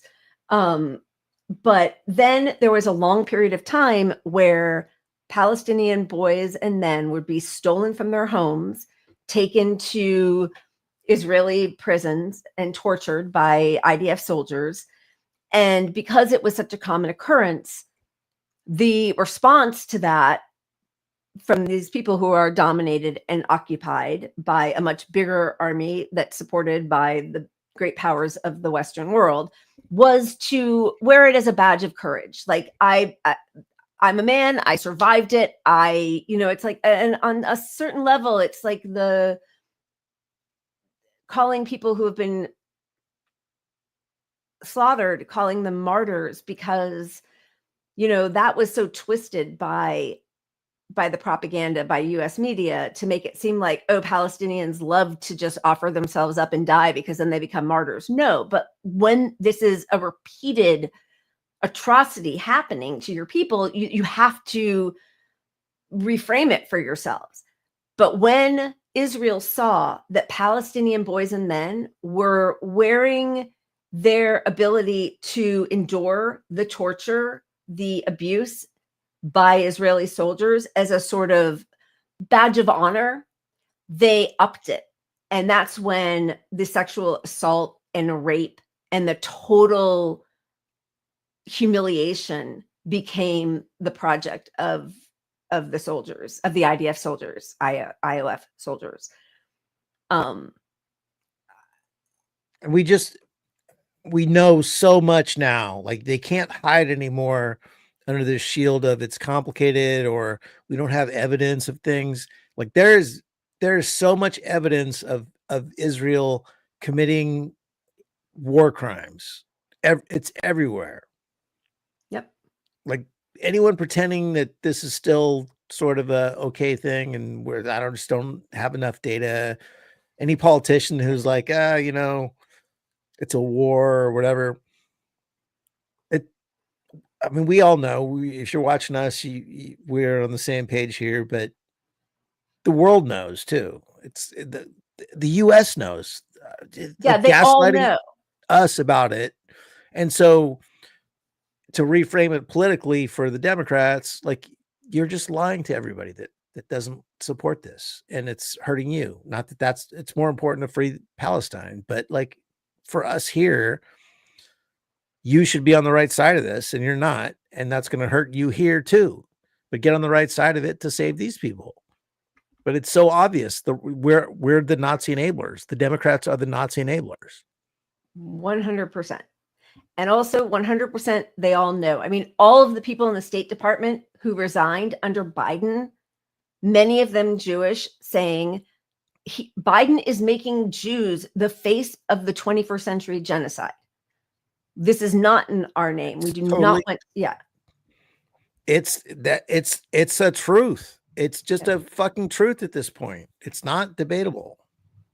And then, I mean, you know, how many times can, you know, it's instructive, it's illustrative, the mask is off, whatever, like, we all know. But like, Colombia is now revoking degrees from people who were involved in peaceful protest, while at the same time on their stupid website that's like trying to, you know, because everybody who applies has to pay $100 to apply to their $100,000 a year school. They'll talk about student protests and leading civil rights and anti-war, but they are revoking degrees. They are coordinating with ICE and DHS and Trump to have their own students on Colombia's property, their housing, be kidnapped in the middle of the night. They just fired the union president of student workers the night before they were supposed to start negotiating, because now you can use any excuse.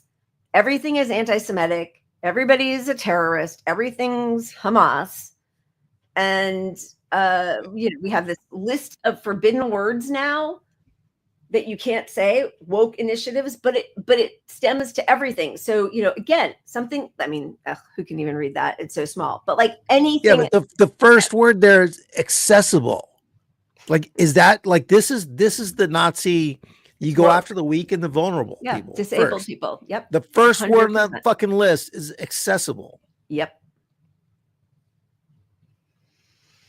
And what Trump is doing, to make an example out of Colombia, who got attention in the press because their own administration that he's punishing now was too anti-free speech. Was calling in the NYPD on their own students.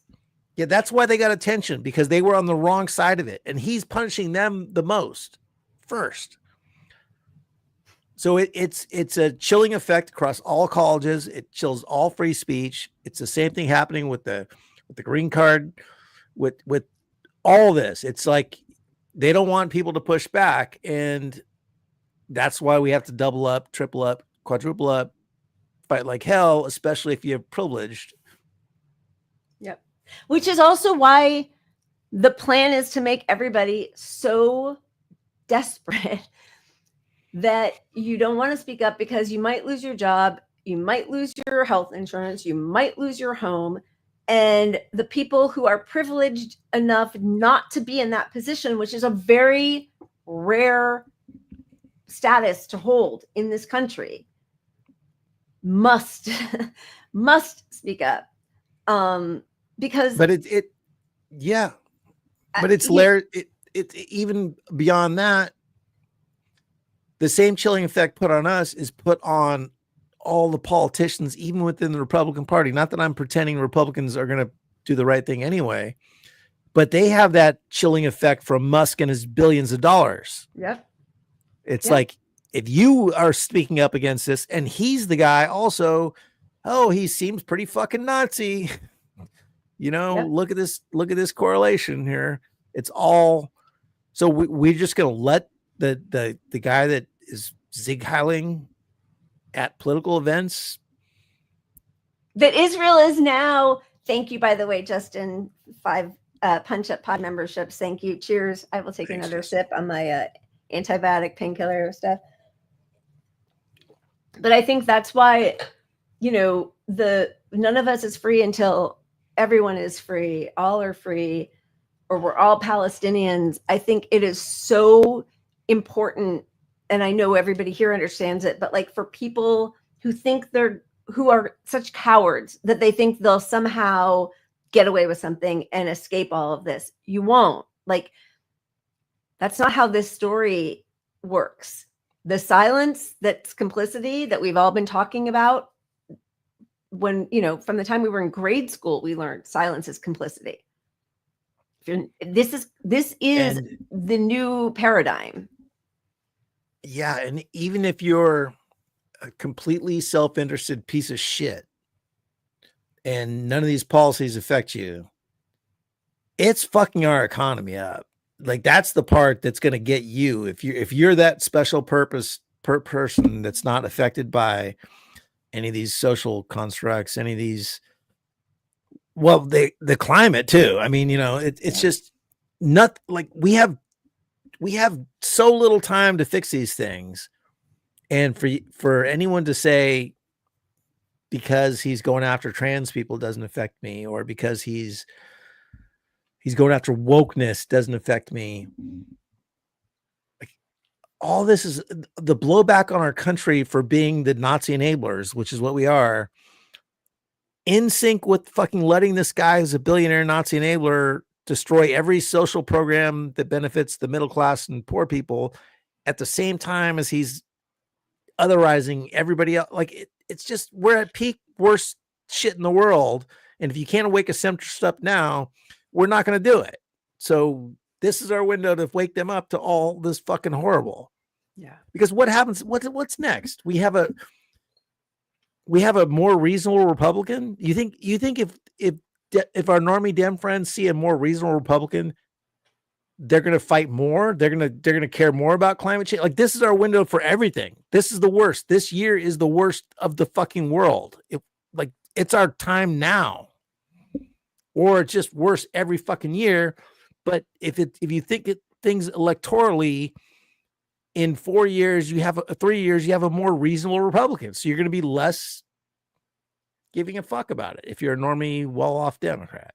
Sorry, I'm on a rant. But no, it's exactly right. And that's what happened under Biden. And when those of us who were railing against Biden's policies were told, just shut up. It's just the first 100 days. It's the first 50 days. He really means well. Well, he couldn't do that differently. He's trying. Why are you like this? I just think that he's actually good. No, he was perpetuating the exact thing that now Trump, like, it's just accelerating over and over. And that cowardice comes from, it does, I think, come from people being scared of the ramifications, but it also comes from a level of comfort that you think somehow you're okay, but also because you did something to deserve to be okay. And it's just luck that we weren't born in Palestine. Like, it's just luck. It's just luck that, and our luck's running out, but that people didn't come to our land, steal our homes, start stealing our men and boys and raping everybody and taking our homes. Like, it's just luck that it hasn't happened to us yet here. Of course, it happened to Native Americans, who now, is Trump even he's talking about like taking away their citizenship and deporting. Where's he deporting them to? And also, even like, sorry, I know like I'm doing the same thing, but like Mahmoud Khalil, he's Palestinian, but he was born in a refugee camp. And like, where are they going to deport him to? He's been here for years. I don't know what, like, that's the other thing, is that Palestinians don't have a passport to Palestine, so they don't get to go back there. A lot of people, you know, refugee camp after refugee camp, you never have the right to return. So where is the citizenship? Like, what, you're just like a person floating, completely disregarded by the West, and people who have the privilege should be like, well, yeah. They're like, there is, you know, in a much smaller way, but I see it in Hollywood, like the people who maybe work hard and are talented and get somewhere think that it's because they worked hard and they're talented. But it's like, there is an enormous degree of luck for all of us in our lives that we are not.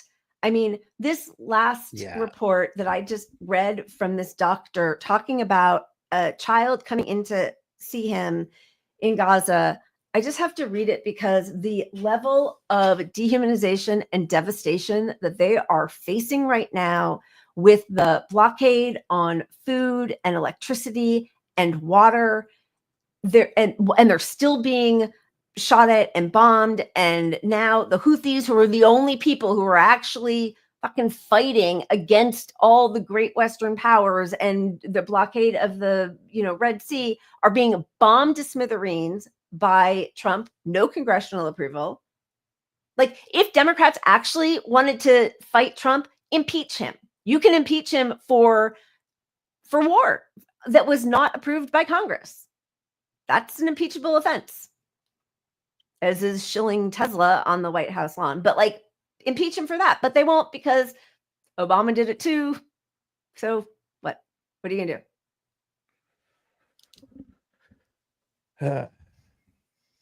Yeah, I mean, on Israel, you know, the countries in Africa, like they're talking about deporting them to Africa and relocating a lot of Palestinians to Africa.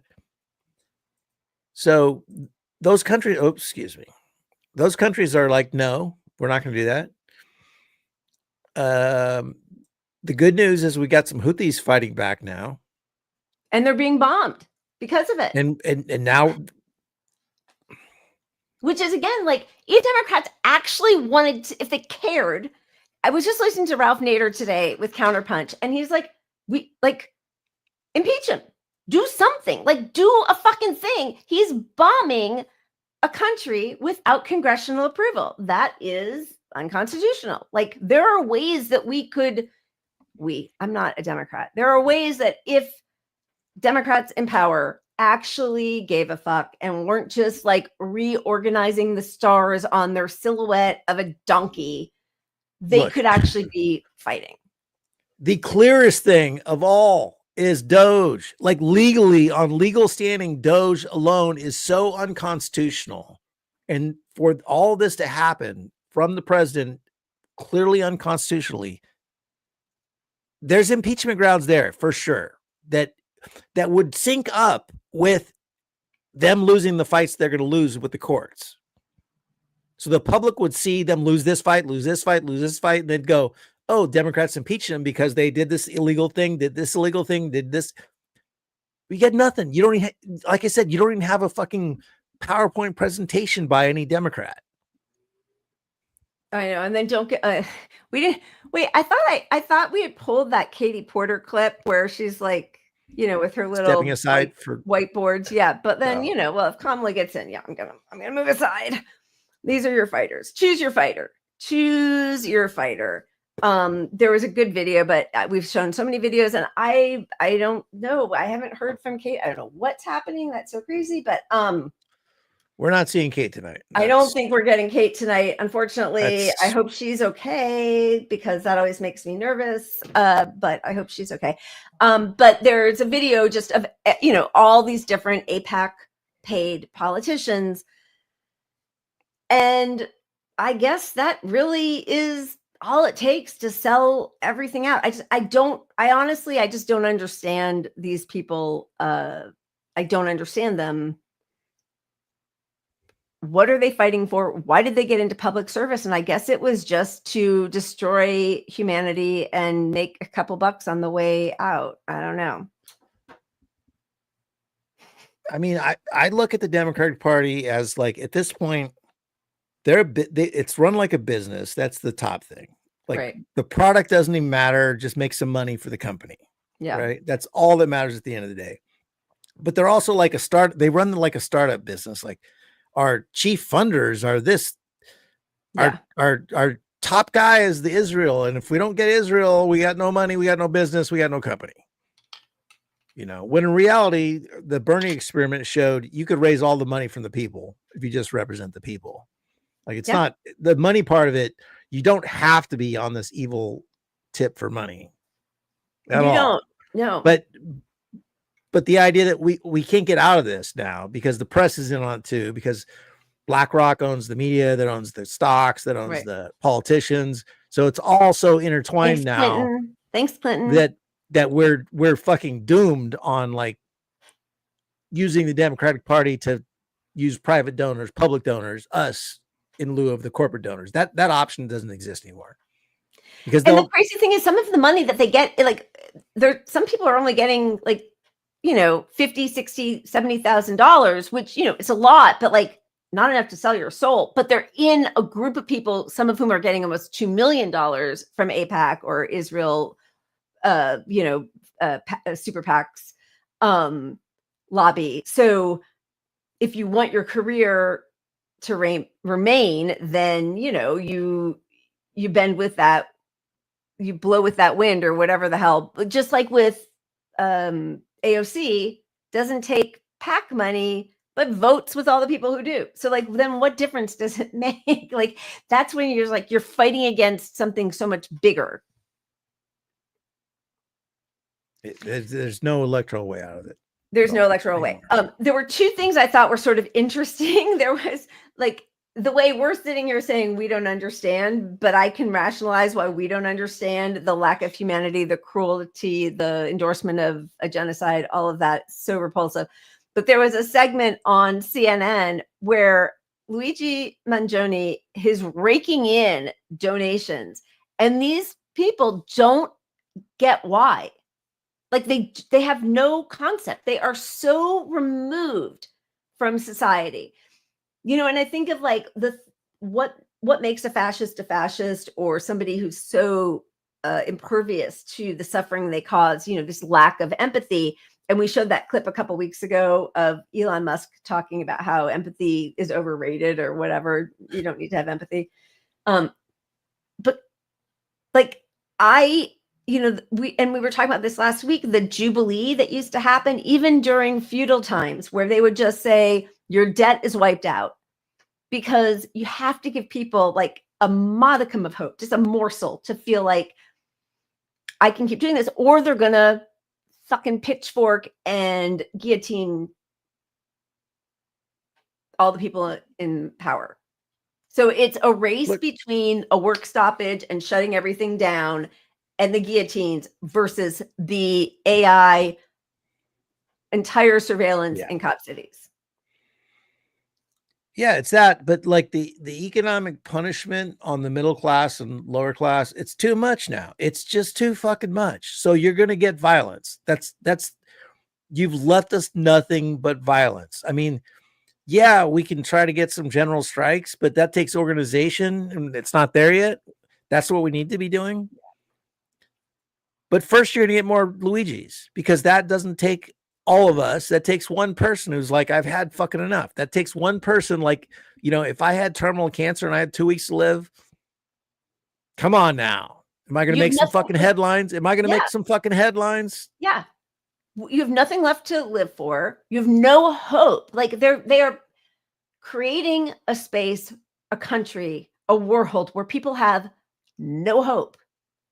And yeah, I mean, Jen, I agree with you. Like, yes, but God, I hope we make it to then. Like, what is the damage that's going to happen to then? Yes, I feel like that's a great thing to aim for.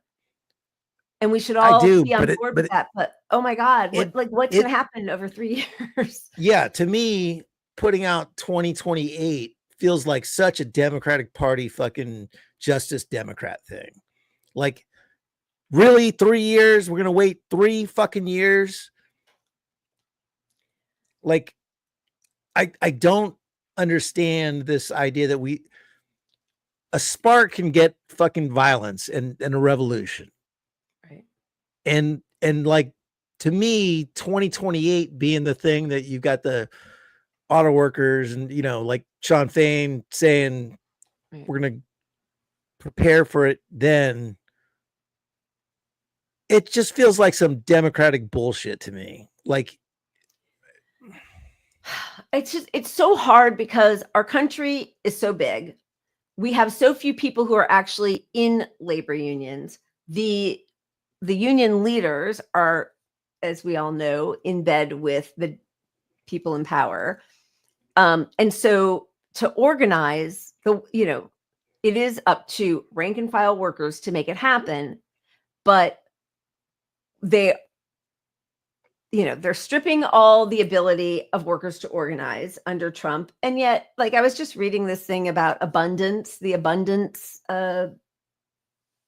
ideology, and how that feeds in with, big tech and the pro-oligarchy and all of that. And, one of the people who espouses it the most is Colorado Governor Jay Paulis, who is a Democrat, but anti-union, but like, the opposite of what people like Jason Hickel say, which is, people who are saying we need to decrease and not just like, we cannot have exponential growth.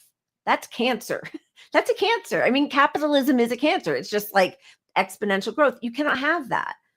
And so this idea that like but right now we have Democrats who are also espousing that, who are in bed with this big tech billionaire, like, we can do everything, abundance, but they're fighting against union power and solidarity. And in this country where the cops are very well resourced, and yes, as you're saying, like, Jen, we need to build funds because people are going to lose their jobs. They're going to be sent to jail. We need bail funds. We need healthcare funds. We need just living funds. We just paid off the funds we got from our 9-month strike with WGA. Like, we were hurting. We still are. I mean, we're like almost $200,000 in debt. Yay. But we had to borrow money. Like, so all of that does have to happen. It's really a lot to organize. A lot of it does have to happen. And Jen, I'm obviously not calling you a Dem Party shill or something. I didn't mean it like that. Yeah. I just mean the idea that we should wait. Look, we do need to build up this infrastructure somewhat to handle these people, but the alternative is we just do it at some point because something sparks a moment that is intolerable. Right. That we have had enough, and I just think that moment we can't say, hey, let's wait for that moment 3 years from now. Yeah. Like, the network of support can be built up not immediately, but like, if you really shut down society, money is going to flow for people in these positions who need help. I mean, we could create that. I don't want to say overnight, but like that can happen. Look at how much money Bernie raised. I'm just saying, like, this idea that we need to like have a stockpile and build it all up. No, what if this happens tomorrow and we have a general strike and then everyone is rallying people to support their neighbors all of a sudden? Everyone is like, hey, in our neighborhood, we need to build up this food stuff. So everyone's going to eat. Everyone's going to have rent. Anyone kicks you out for rent, we're going to all go, do this thing. Yeah. There's no perfect moment. And if we say it's 3 years from now, I think we're fucked. I don't Yeah. think 3 years I from mean, now is going to get us. Yeah. We're, I mean, I love just the can't- idea of it. I love the coordination of the end of contracts all happening at the same time so that unions as a, nationally have more power. But I agree, like, I don't think we can wait that long. And, when we were looking at what was happening with the LA fires and the government wasn't coming in to help anybody. It was like what you're talking about. It was a mutual aid, but it was an inciting event that like people had no choice, right? Like their fires, we can't go home. We're now in a tent on the street and people are showing up and cooking for each other and donating. But I don't know, like what is the inciting event for a critical mass of the country at the same time where then they will all show up or enough people will show up to help protect the people, because again, with a country this big where we're not used to striking, when I lived in Italy, they would tell you like, oh yeah, I know where there's going to be a sciopero, a strike next week on Tuesday, just so that transit workers could show we have power, we'll shut it down, right? That was an ongoing thing. It would just happen. They would tell you it was going to happen, but they just wanted to remind the people in power, like, we also have our power. And that has not happened in this country. And the way it's framed by our corporate media, which is, wow, why would you strike now? It's right before Christmas. Do you really want to do this to everybody instead of talking to the CEOs, right? And we just saw Biden crush 3 strikes. So there's a lot to fight against. And I totally agree with you, Pat. Like I want that, but the problem is it takes time and people have a lot to lose. I mean, this system. No, I understand. I know you. I know you understand, but like, yeah, I do understand all that. I just think we're going to be in a place where things are unacceptable to the public in mass. The whole public is like, this is fucked. I don't support this. And that's going to spark something. I'm not saying that first thing that sparks is the general strike. Right. But I'm saying that thing that sparks up is going to get a lot of outrage because we're boiling here. We are lobsters in a fucking pot. Yeah. And so to say, don't get fucking mad now enough that you stop things now, like 2028, like that's some Democratic Party shit. Yeah. Like, honestly, like you can't. No, like, yeah, do all your planning for 2028, but let's do it this year anyway. Yeah. Yeah. I mean, and again, Jen, I think, that both of us know that you're not, I'm not, this isn't about like, Jen, you're great, or it's like, you're not like trying to support the Democratic Party and put everything off. And it does need planning and all of that. But I do think we're going to hit, watching veterans who, whatever you might think about the military, but they were told you're fighting for our country. And then they come back, how many people who are homeless are veterans who have lost healthcare, who can't make ends meet. And now like they're going through mental anguish because there's been no military intervention by the US since World War II that anybody can feel proud of. So they come back here, they've done and seen horrific things, and everything's being stripped from them. And now some asswipe cop is pulling them out of a town hall, which the purpose of which is to speak up so that the person who's supposed to be representing you hears from his constituents. I think that there is going to be, I think the military or veterans and the cops are going to have a boiling point where I think that might be what ends up happening. People who are used to feeling like we are the strongest people here, we know what we can do, and now we're on opposite sides. I think that's going to... I think that's one area, but I think there are like 20 different areas just like that. And that's why I think you're right. I think, you can't expect the general strike to happen from this protest. Like, it's not the whole world's not just going to say, oh, fucking overthrow our government. Yeah. We're not talking about that. Yeah. We're talking about this thing getting people so pissed off that they're really fucking mad and they're in the streets and they shut something down. And then that working because they got some fucking claim. We got some right, forced basically on our government. They pass it through legislation. We're not like overturning the government. And then that says just like with union growth, because strikes work and people are like, oh, that strike worked. Why the fuck are we taking this shit? Right. And so I think that can escalate really fucking quickly into like, hey, those last 3 fucking huge events worked. Why are we waiting for 2028? This is, and I do understand the problem in this country versus most other countries is they own us on healthcare, they own us on rent, they own us on all these things that we need our job so much that we are fucked. Right. But in 3 years, are we going to have something that prevents that? Like in 3 years, are we going to set up universal health care for people in a way that they can lose their job?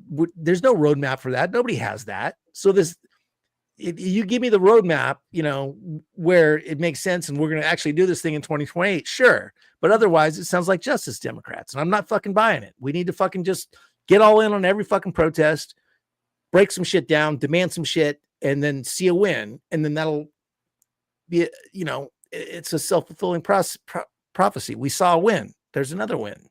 Right. We have power. We have it's more contagious. power. I do think it's contagious. Sorry. No, I agree. I mean, at least that is more hopeful than how I'm feeling right now, which is like, it's all so hard. Kimmy, thank you. Cheers. Thank you. Cheers to you. I need to refill. Yeah, the thing, whatever, we all know Democrats suck.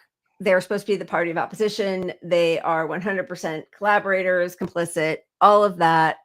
They're horrible. We've got, Fox News talking about, I've never watched so much Fox News as I have these last few weeks, but I kind of just want to see where they are on what's happening. And they just want to deport, they're like Jewish Voices for Peace have been protesting and saying not in our name. And as they have been since October 7th of 2023, along, of course, with plenty of people who are not Jewish, who are Palestinian, or who are neither but care about our country funding a genocide. But you see these people and now everybody is labeled anti-Semitic, a terrorist, and we should deport you.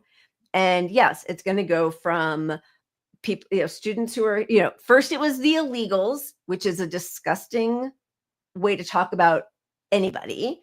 And Democrats went full on board. We did the border bill. It's totally further right than anything any Republicans ever proposed. And Trump wouldn't even let his people vote for that. So there's the illegals. That's how we think about them. We saw the first few weeks of the Biden administration that, ICE border agents on horses were whipping Haitian refugees.